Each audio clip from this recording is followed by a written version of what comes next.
언젠가 저는 제 지인들에게 이렇게 질문을 한 적이 있습니다. 부자가 되고 싶지 않아요?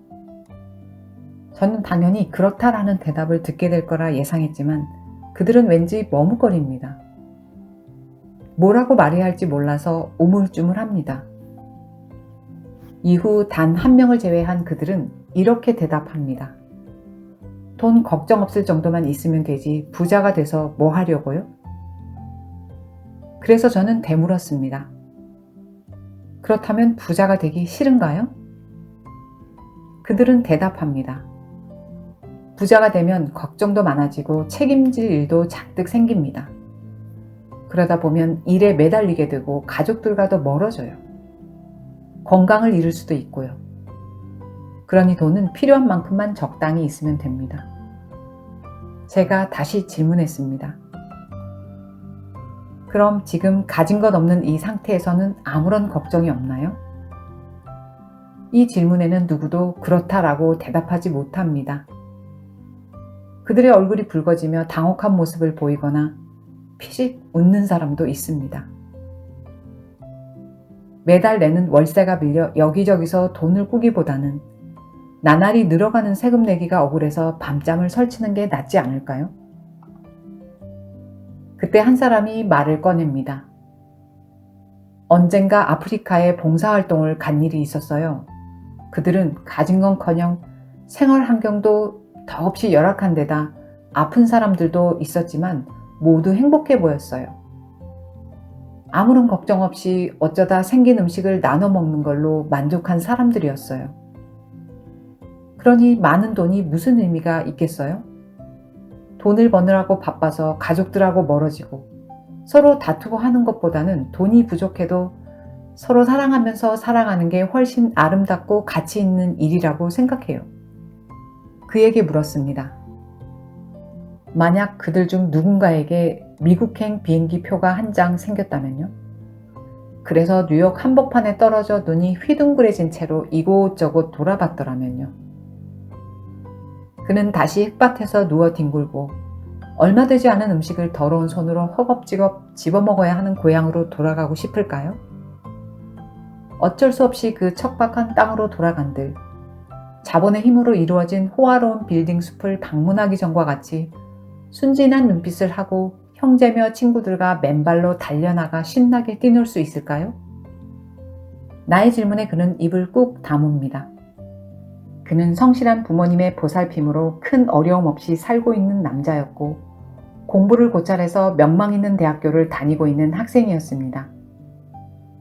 그 외에도 몇몇 사람들이 그와 비슷한 또래이거나 조금 더 나이가 많았습니다. 이제 막 세상을 향해 발을 들여놓을 때가 되어가는 그들이었습니다. 누구보다 용감하고 벅찬 가슴으로 세상을 한 손에 움켜쥘 듯 힘이 넘치는 그들이 마치 모든 걸 체념한 듯 대답을 하는 모습이 약간 놀라웠습니다.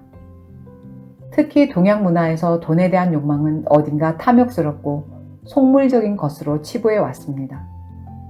그래서 사람들은 부를 원하면서도 동시에 난 그렇게 물질적인 사람이 아니에요 라는 이미지를 지키고 싶어 합니다. 자신의 도덕적 이미지가 훼손되는 것에 대한 두려움 때문이지요. 다음으로 대부분의 사람들은 나는 부자가 되고 싶다 라고 말하는 순간 그 목표를 향해 살아야 하는 책임감을 느끼게 됩니다. 만약 그렇게 하지 못하면 스스로 패배를 인정해야 할 뿐더러 다른 사람들의 비웃음을 사게 될 거라 여깁니다. 그래서 처음부터 욕망의 크기를 줄이려 합니다. 사람은 태어나면서부터 자라온 환경과 주변 사람들의 영향을 받습니다. 그러는 사이 자신이 살아갈 삶의 범위를 어느 정도 정해놓게 됩니다.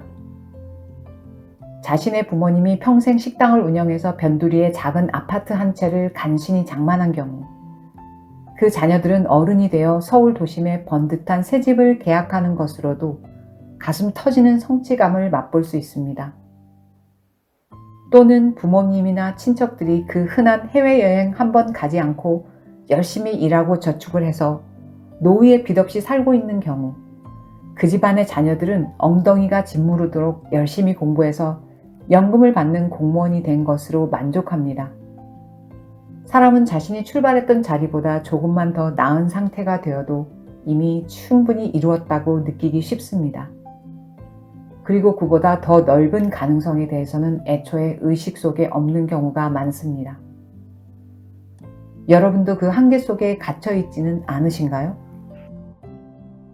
영상을 시작할 때 10명 중 1명이 있었다고 말씀드렸습니다. 부자가 되고 싶냐는 질문에 모두가 입을 비죽거릴 때 유일하게 고개를 끄덕이며 네, 부자가 되고 싶습니다 라고 말한 사람이 있었습니다. 그녀는 다른 사람들보다 나이가 조금 더 많았고 가난한 부모님의 노후까지 책임져야 하는 처지였습니다. 낮에는 회사에서 일하고 밤에는 대학원에서 공부했습니다. 경제와 사회 문제를 배우며 주말에는 노숙자들에게 빵을 나눠주는 봉사도 했습니다. 그러는 동안 인터넷으로 작은 사업을 시작했고 그 일은 조금씩 수익을 내고 있었습니다. 지금은 시내 중심가에 아파트도 마련했고 그 사업 역시 계속 확장되고 있습니다. 그녀는 아직 부자라고 말하지는 않습니다.